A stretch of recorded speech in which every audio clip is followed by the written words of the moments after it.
இதில் அமெரிக்கா நேரடியாக வந்து இணைய வேண்டும் என்று சீனா விரும்பி இருக்குமா, இல்லை விரும்பி இருக்காதா? சீனா அப்படிப்பட்ட லேசப்பட்ட நாடு. அமெரிக்கா நேரடியாக ஈரானுக்கு எதிரான போரில் நுழைந்தால், தைவானை அது பிடிக்க புறப்பட்டால் உடனடியாக பெரும் போருக்கோ அதை தடுத்து நிறுத்துவதற்கோ அமெரிக்கா வராது. சீனா நமக்கு நண்பன் நம்ம நினைச்சிட்டு இருந்தோம்னா நம்மளை நம்ம ஏமாத்திக்கணும். பங்கருக்குள்ள இருந்த கர்ப்பிணி பெண்கள் குழந்தைகளை கூட சீக்கிரம் போற முடியுங்கன்னு மண்ணோடு மண்ணாக உயிரோடு புதைத்தார்.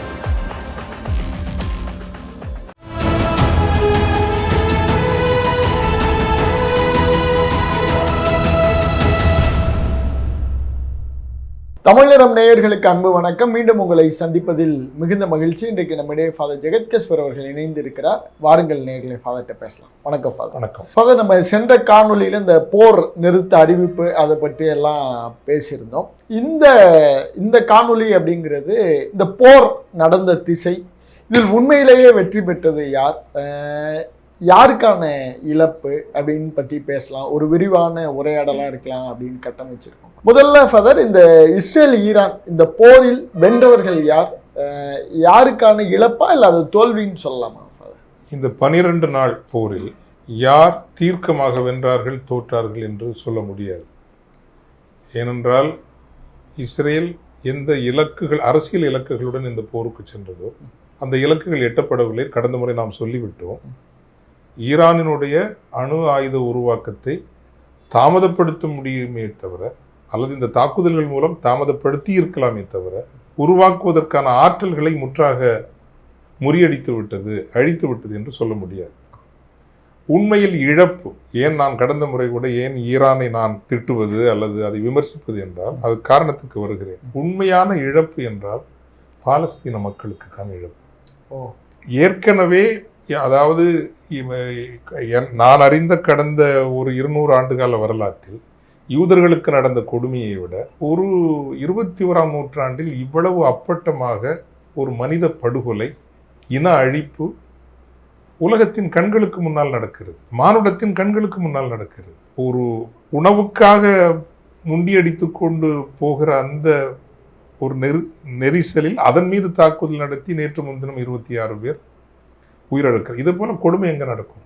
காசா மக்கள் மீது நடந்து கொண்டிருந்த அந்த கொடுமைகள் மடைமாற்றம் செய்யப்பட்டது. நீ நல்லா கவனிச்சிங்க, மடைமாற்றம் செய்யப்பட்டது. குறைந்தபட்சமாக இருந்த அந்த கவனம் கூட இந்த போரினால் இல்லாமல் போயிற்று. இதைவிட முக்கியமாக இன்றைக்கு நான் சொல்கிறேன், ஈரான் மீதான என்னுடைய விமர்சனத்திற்கோ என்னுடைய குற்றச்சாட்டிற்கோ காரணம், எழுதி வைத்துக் கொள்ளுங்கள், 6 மாதம் 8 மாதம் அதிகபட்சம் 12 மாதங்களுக்குள் காசாவை தனது நாட்டின் ஒரு பகுதி என்று இஸ்ரேல் இணைக்கும். பாலஸ்தீன மக்கள் அந்த நாட்டில் 2ஆம் தர குடிமக்களாக மாற்றப்படுவார்கள்.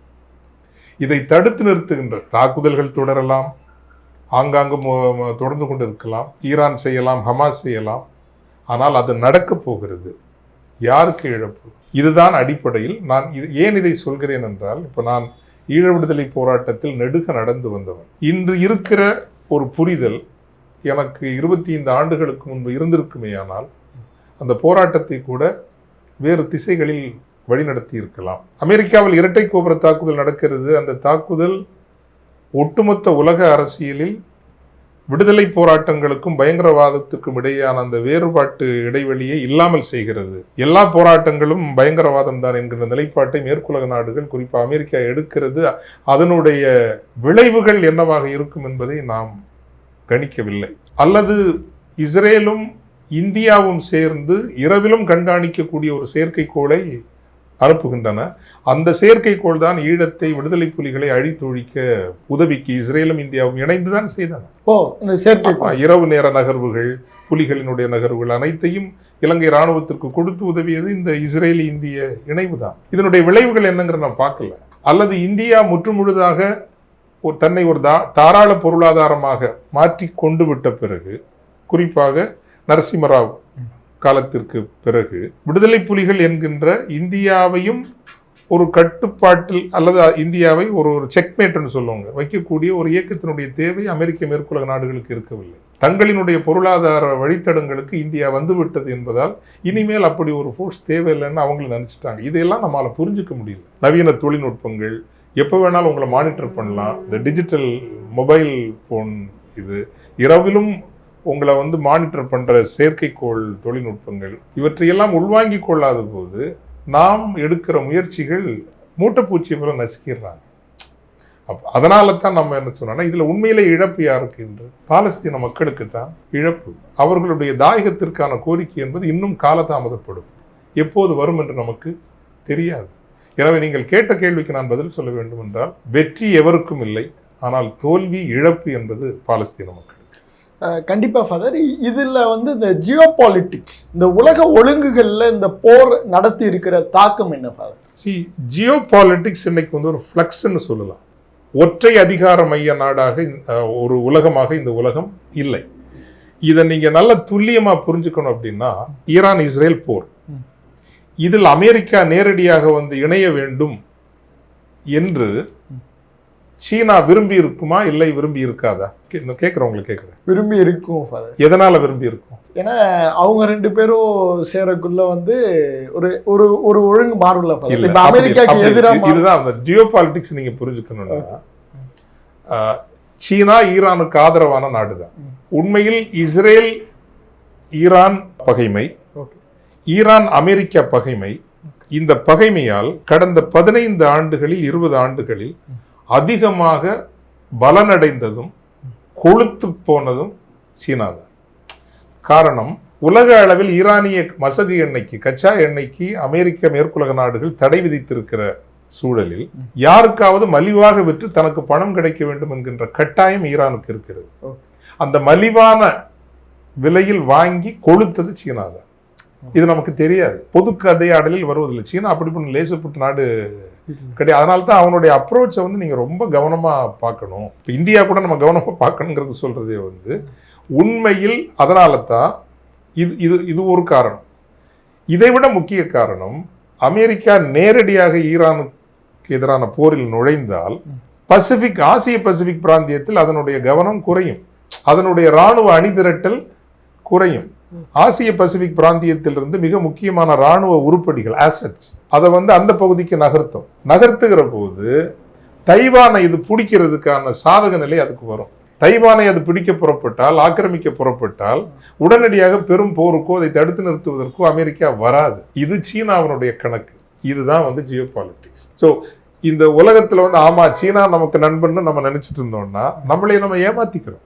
இன்னொன்று, நீங்க ஏன் வந்து இந்த நாடுகள் ரொம்ப கவனமா இருக்கணும்னா, இப்போ நேட்டோ அப்படிங்கிறது it's a committed block. Committed பிளாக்னா என்ன? Attack on one is attack on everyone. 26 நாடுகள் அந்த நேட்டோவில் இருக்குது அப்படின்னா, அந்த 26 நாடுகளில் எந்த ஒரு நாடு தாக்கப்பட்டாலும் அத்தனை நாடுகளும் தம்மீது நடத்தப்பட்ட தாக்குதலாக அதை கருத வேண்டும். தாக்கிய நாட்டின் மீது போர் தொடுக்க வேண்டும், தடுத்து நிறுத்த வேண்டும். இந்த ஒழுங்கு வேறு எந்த பிளாக்லையும் இல்லை. இப்போ யாருக்கு? ஈரானுக்கு ரஷ்யா ஆதரவு நாடு தான், ஈரானுக்கு சீனா ஆதரவு நாடு தான். பட் இப்படி ஒரு பிளாக் இருக்குதா? இல்லை. ஈரான் தாக்கப்பட்டால் திருப்பி தாக்குவதோ அதை தடுத்து நிறுத்துவதோ எனது கடமையும் கூட என்று ஏதாவது எழுதப்பட்ட ஒப்பந்தங்கள் இருக்கிறதா? சீனாவுக்கும் ஈரானுக்கும் இடையே இல்லை. ரஷ்யாவுக்கும் ஈரானுக்கும் இடையே இருக்கிறதா? இல்லை. ஆக குறைந்தபட்சம் சிரியாவில் ஆசாத் அவர்களினுடைய ஆட்சி இருந்தபோது ஒரு இராணுவ உடன்பாடு சிரியாவுக்கும் ரஷ்யாவுக்கும் இருந்தது. எனவே ரஷ்யாவினுடைய இராணுவ உருப்படிகள் சிரியாவிற்குள் இறங்கி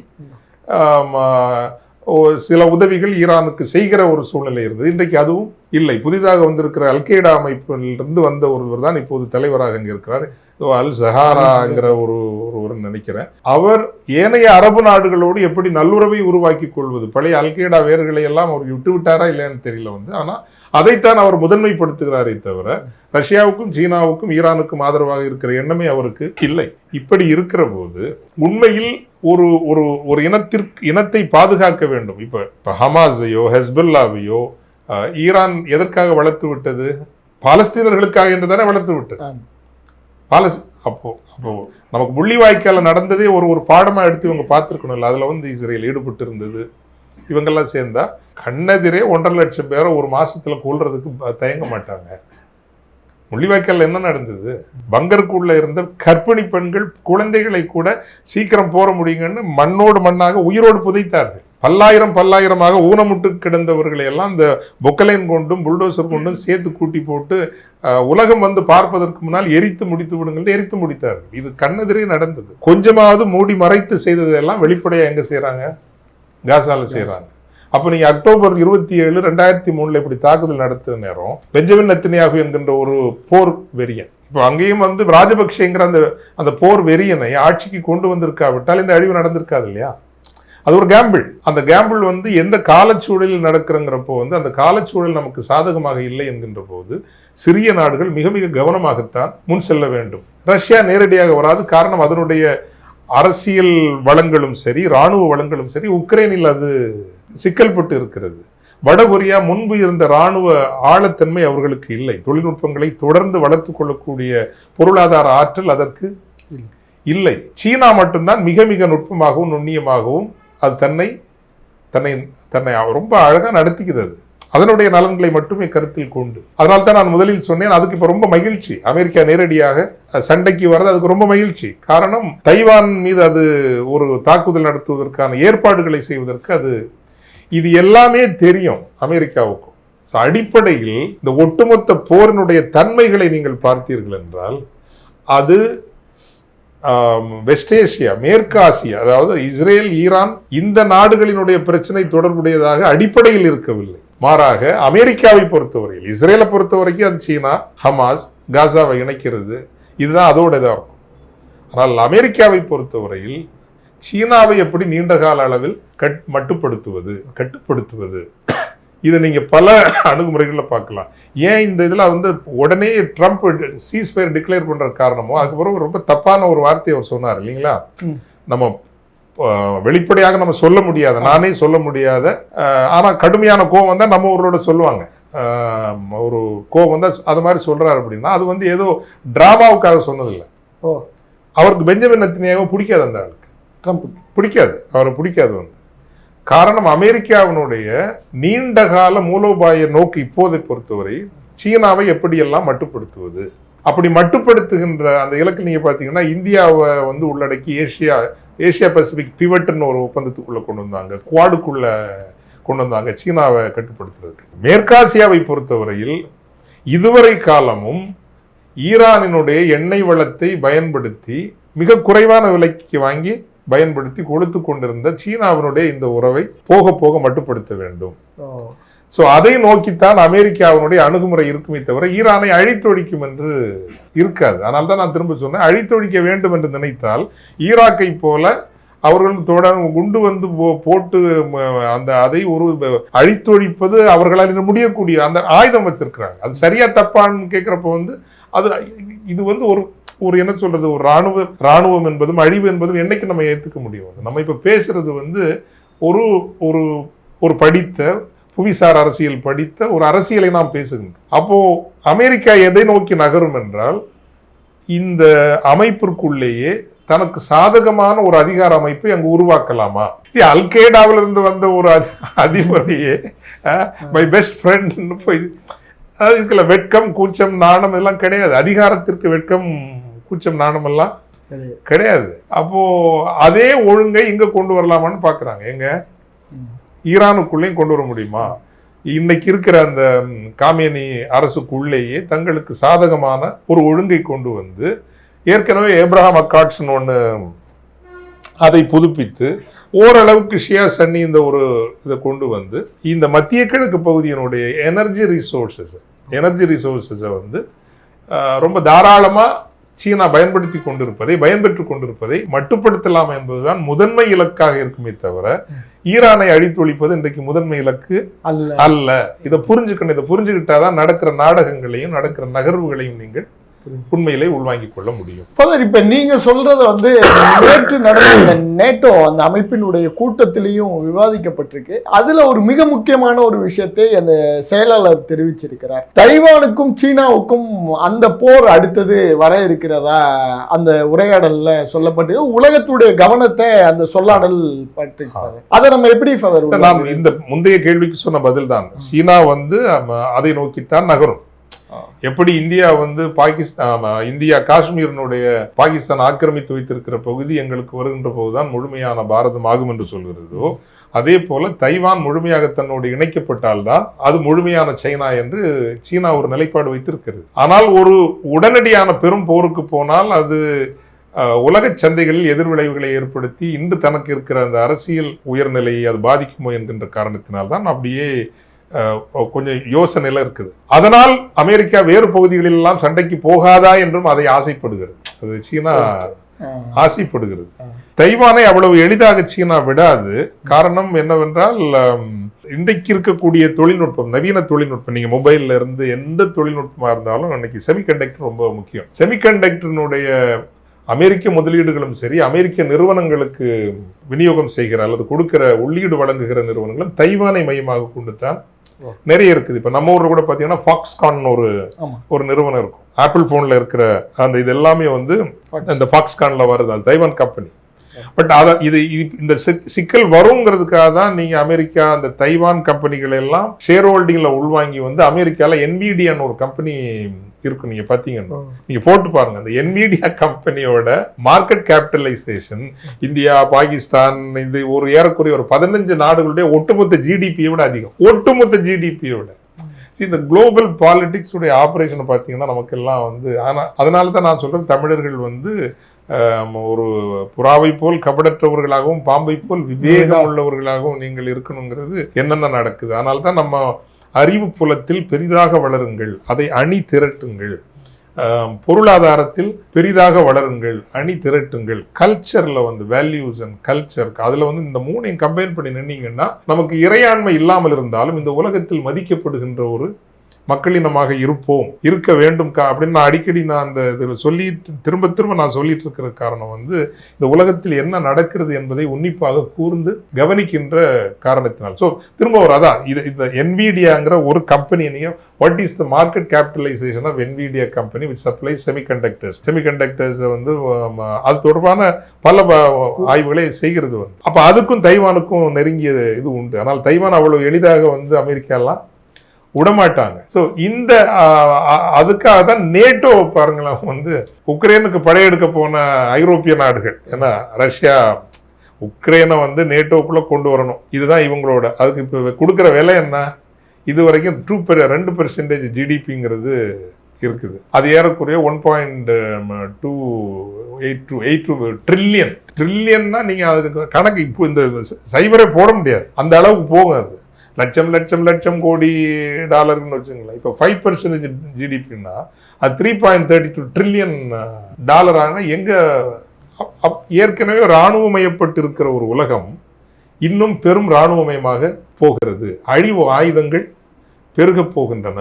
எங்கு பார்த்தாலும் ஒரு போர் சூழல் நிலவுகிற அச்சுறுத்தல் வருகிறது. எனவேதான் நம்ம எல்லாம் என்ன பண்ணணும், அமைதிக்கான குரலாக என்னைக்கு வருதோ வரலையோ நாகரிகத்திற்கான வேல்யூ சிஸ்டத்திற்கான ஒரு குரலாக தொடர்ந்து இருப்பது மட்டும்தான் நமக்கான ஒரே ஆப்ஷன். வேற வழி இல்லை. இன்னைக்கு வருமா நாளைக்கு வருமா நடக்க தெரியாது. ஆனால் அந்த குரலாக இருந்து கொண்டே இருக்க வேண்டும், தொடர்ந்து கொண்டே இருக்க வேண்டும், அறிவு குரலாகவும் இருக்க வேண்டும். இப்போ நேற்றுக்கு இப்போ ஈரானை விமர்சித்ததால் உடனே சில தோழர்களுக்கு வருத்தம். அப்போ ஃபாதர் வந்து அணி மாறிட்டார். அணியெல்லாம் மாறல. நாங்கள் அழிவுகள் பலவற்றை பார்த்த காரணத்தினால் காசா மக்களுக்கு நடக்கிற அந்த பெரும் கொடுமை உலகின் கவனத்திலிருந்து போய்விட்டது மட்டுமல்ல, ஓரளவுக்கு நான் அனலைஸ் பண்ணி பார்த்ததுல எல்லாம் எனக்கு நல்லா தெரியுது, உண்மையிலே தெரியுது. இன்னைக்கு சொல்லி வைப்போம், நீங்க பாருங்க, எழுதி வைப்போம். ஒரு 6 to 12 மாசங்களுக்குள்ள காசா இஸ் பார்ட் ஆஃப் இஸ்ரேல்னு அதை அறிவிக்குதா இல்லையான்னு பாருங்களேன். அப்போ 2ஆம் தர குடிமக்களாக நிரந்தரமாக மாற்றி விடுகிறார்கள் அல்லவா. ஏன்னா ஹமாஸினுடைய ஒரு ரெசிஸ்டன்ஸ் கெப்பாசிட்டியை ஏறக்குறைய அழிச்சுட்டாங்க. இன்னைக்கு வந்து அதை காப்பாற்றுற அளவுக்கு ஈரானும் இன்னைக்கு இல்லை. எல்லா வளங்களையும் கொடுத்து அவங்கள காப்பாற்றி திரும்ப தூக்கி நிறுத்தி, காரணம் சுற்றி சிரியாவும் அவங்களுடைய ஹோல் போயிடுச்சு. ஹெஸ்புல்லாவுடைய தலைமையும் அந்த நசரல்லான்னு ஒருத்தர் இருந்தார், அவரையும் அழிச்சு, அவர் மட்டும் இல்லை அவருக்கு கீழே இருந்தவங்களையும் அழிச்சிட்டாங்க. இப்போ களம் எப்படி இருக்கிறது? இப்போ அமித்ஷா அவர்களையும் மோடி அவர்களையும் நாம் விமர்சிக்கலாம், ஏற்று பேசலாம். பட் அவங்களுக்கு எதிராக நான் வந்து இப்போ இங்கே வந்து ஒரு கொரில்லா குரூப்பை நான் ஆரம்பிச்சுட்டு இங்கே வந்து சர்வே பண்ண முடியுமா சொல்லுங்க? முடியும். அப்படி நான் நினைச்சேன்னா என்ன மாதிரி ஒன்று அறம் சார்ந்தோ நாம் நம்புகிற கொள்கையின் அடிப்படையில் நம்ம செய்ய மாட்டோம். ஆனால் அப்படி ஒரு ஆப்ஷன் நம்ம எடுத்தா இன்னைக்கு இருக்கிற சூழ்நிலையில் வந்து அறிவுபூர்வமான அணுகுமுறைன்னு சொல்ல முடியுமா? அவர்கள் மீது கோபம் கொள்வதற்கு 1000 அல்ல 1,00,000 காரணங்கள் இருக்கின்றன. அதற்காக நம்ம வந்து ஒரு கொரில்லா போர் போட்டு தள்ளுவோம் இப்படின்னு ஒரு முடிவு எடுக்க முடியுமா?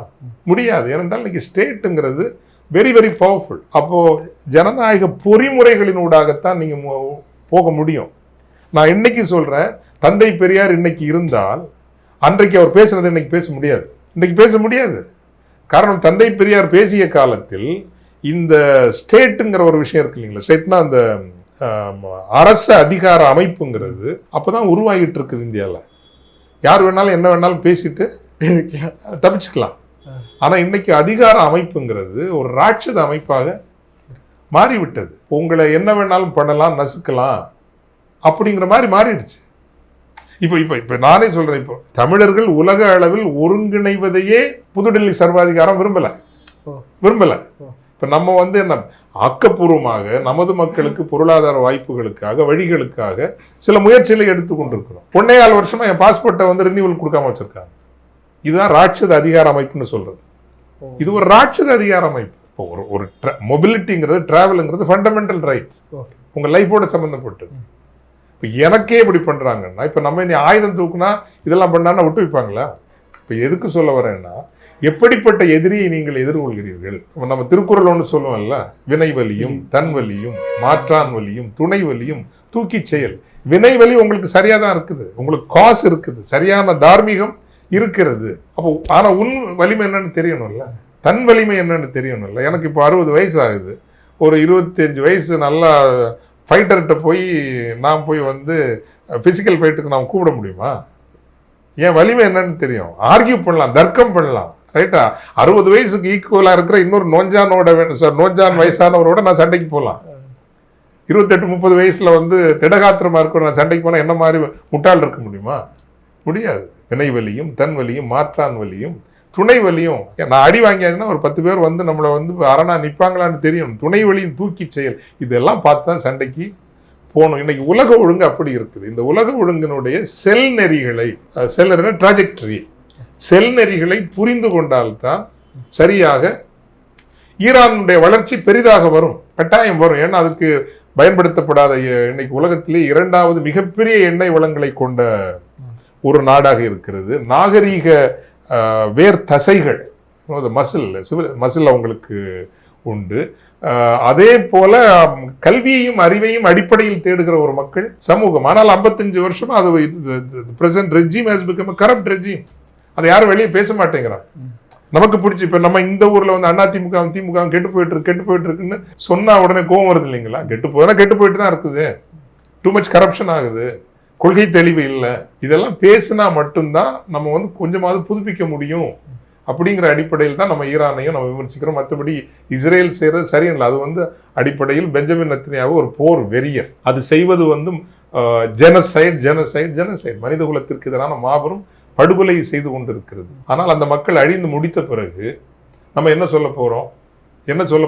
அவங்களுக்கு கண்டனம் தெரிவிச்சுட்டு ஆகா நம்ம அதோட முடிஞ்சு போச்சா? எங்க ஊர்ல வந்து நான் சொல்லியிருக்கேன்னு நினைக்கிறேன், வந்து அந்த காலத்துல நான் சின்ன பையனா இருக்க நேரம் வந்து அமெரிக்காவை ஒன்று எச்சரிக்கிறேன்னு முந்தின நாள் மேடையில் பேசியிருப்பார். காலில் பார்த்தா அவர் தெருவில் டவலை வச்சு படுத்துட்டு இருப்பார். என்னடா இவர் இன்னைக்கு நினைச்சு பார்த்தேன், நீ முந்தின நாள் வந்து அமெரிக்காவுக்கு சவால் விட்டவர் இன்னைக்கு சவால் விடுறதுல ஒன்றும் ஆக போறது இல்லை. எது சாத்தியமானதோ நம்மளது இலக்குகளை இழந்து விடாமல் காலம் ஆகலாம். இன்றைய பொறுத்த வரைக்கும் ஜனநாயக பொறிமுறைகள் வழியாக நீங்கள் அறிவுபூர்வமாக தொடர்ந்து இயங்கினாலே உங்கள் இலக்குகளை அடைய முடியும். ஆனால் காலம் ஆகும். இல்லை என்றால் எதிரியினுடைய ஆற்றல்களை விட அதிகமான ஆற்றல்களை நீங்கள் வளர்த்து கொள்ள வேண்டும். வளர்த்து கொள்ள முடியும் என்றால் வளர்த்து கொள்ளுங்கள், செய்யுங்கள். இதுதான் என்னுடைய ஒரு புரிதலும் நிலைப்பாடு. கண்டிப்பாக உங்களுடைய இந்த நேரத்திற்கும் வாய்ப்பிற்கும் நன்றி.